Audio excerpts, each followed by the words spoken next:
नमस्ते, मैं हूं अभिनय आकाश और अब देखना शुरू कर चुके हैं प्रभा साक्षी का खास कार्यक्रम मोस्ट रिलायबल इन्फॉर्मेशन यानी एमआरआई। बेहिसाब बदहाली है, कंगाली है, तंगहाली है और खून की छींटे भी है। आंसुओं का सैलाब, अविश्वास, भुखमरी और नाउम्मीदी के साथ ही एक अजीब सी आशंका है। अफगानिस्तान में तालिबान राज की स्थापना के 1 साल का हासिल बस यही सब है। बंदूक की नोक पर हुक्म चलाने के आदि तालिबानी अमन का आवरण ओढ़कर आवाम को हाँक रहे हैं। कंधार से काबुल तक हर शहर, गांव, कस्बे में लोग किश्तों में जीने के लिए मजबूर हैं। अफगानिस्तान से अमेरिकी सेना के जाने के बाद 15 अगस्त के दिन तालिबान ने काबुल की गद्दी पर कब्जा किया था। तालिबान राज का 1 साल पूरा हो गया। बंदूक के दम पर सत्ता हथियाने वाले तालिबान ने बदले हुए स्वरूप में सरकार चलाने का वादा किया था, लेकिन तालिबान अपने दावे पर कितना खरा उतरा है। इसके साथ ही वर्तमान स्थिति में पूछे जाने वाले प्रश्नों में से सबसे बड़ा सवाल कि प्रतिरोध और आत्मसमर्पण के अमरुल्लाह सालेह और अशरफ गनी जैसे दो चेहरे इस वक्त हैं कहाँ? अब अफगानिस्तान का भविष्य क्या है? गोलियों की आवाज के साथ तालिबानी लड़ाकों का जश्न। तालिबानी लड़ाकों ने हवा में अपनी बंदूकें दागी और काबुल के अपने अधिग्रहण की पहली वर्षगांठ बनाने के अफगानिस्तान की सड़कों पर मार्च करते हुए काले और सफेद झंडे लहराए। लेकिन उल्लास के शोर के पीछे मानवीय संकट की छिपी गहरी तस्वीर भी है। देश अराजकता में और नीचे चला गया। लाखों लोग अब गरीबी और यहाँ तक कि भूख से जूझ रहे हैं। कुछ नौकरियों और दहती अर्थव्यवस्था में बढ़ती मुद्रास्फीति के कारण और लड़कियों और महिलाओं को इस बार अधिक लैंगिक समानता के वादों के विपरीत शिक्षा और काम तक सीमित पहुंच का सामना करना पड़ रहा है। हालांकि नागरिकों की हत्याओं में थोड़ी गिरावट आई है, लेकिन उस अंधकार में भविष्य को छिपा नहीं है। संयुक्त अरब अमीरात में गनी। अप्रदस्त राष्ट्रपति अशरफ गनी संयुक्त अरब अमीरात में निर्वासित जीवन बिता रहे हैं। सीएनएन के शो में वो बीते दिनों ये कहते हुए दिखाई दिए कि अफगान शांति के लिए पूर्व अमेरिकी दूत जालेम खलीलजाद दोषी। खलीलजाद ने ही दोहा में तालिबान के साथ शांति समझौते किए थे, जिससे अफगानिस्तान से अमेरिकी की सेना की पूर्ण वापसी का मार्ग प्रशस्त हुआ। उन्होंने खलीलजाद को भ्रष्ट और अक्षम करार दिया। काबुल पर तालिबान के कब्जे के बाद गनी अफगानिस्तान छोड़कर गए। उनके सैनिकों ने देश भर में आगजनक रूप से एक तरफा लड़ाई की, लेकिन पाकिस्तानी तत्वों द्वारा कथित रूप से समर्थित तालिबान के भीषण हमले के बाद आत्मसमर्पण कर दिया।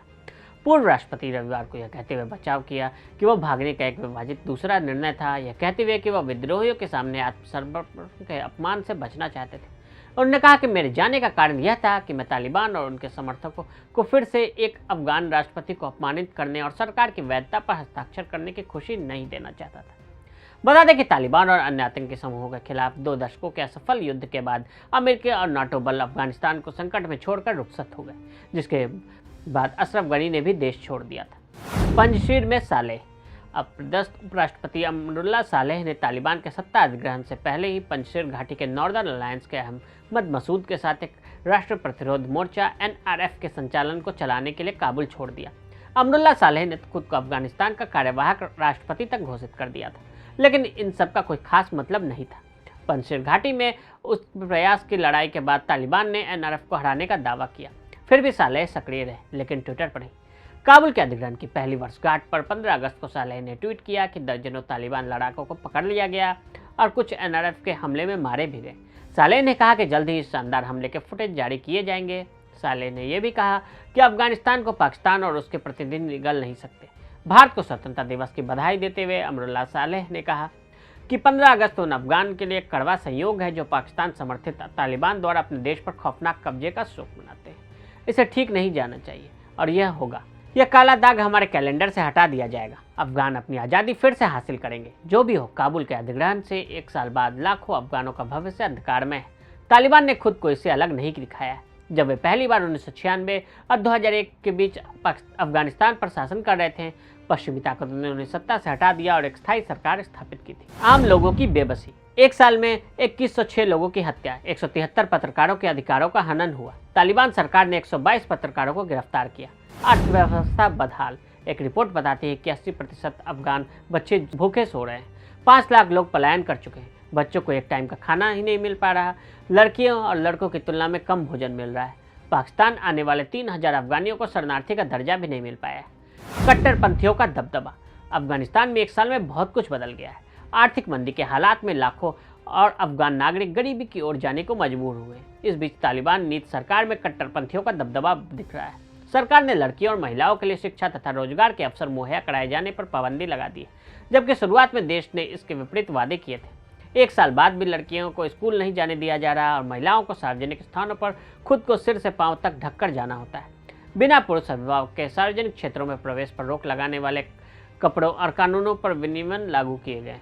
अफगानिस्तान में 15 अगस्त 2021 से अब तक लगभग 800 नागरिकों की मौत हुई है, जो पहले देखी गई संख्या से कम है। इनमें से लगभग आधी मौतें इस्लामिक स्टेट खुरासान समूह के आतंकी हमलों से हुई है। संयुक्त राष्ट्र की एक रिपोर्ट के अनुसार तालिबान द्वारा गैर न्यायिक हत्याओं, हिरासत और यातना सहित मानवाधिकार के उल्लंघन में पर्याप्त उछाल आया है।